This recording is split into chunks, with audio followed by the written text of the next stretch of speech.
Before you start, take a photo so that when you fit the new screen later, you'll know which cable goes into which port.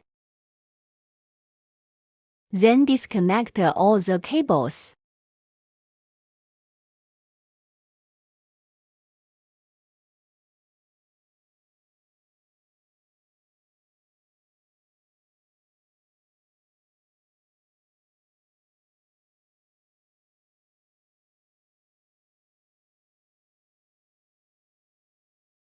There are 4 clips like this on the side of the screen.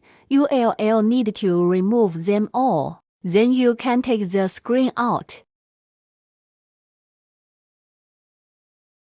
Once you've fitted the new screen, refer to the photo you took earlier to see which cable goes into which port. Then simply refit the 4 clips on the side of the screen and you're done.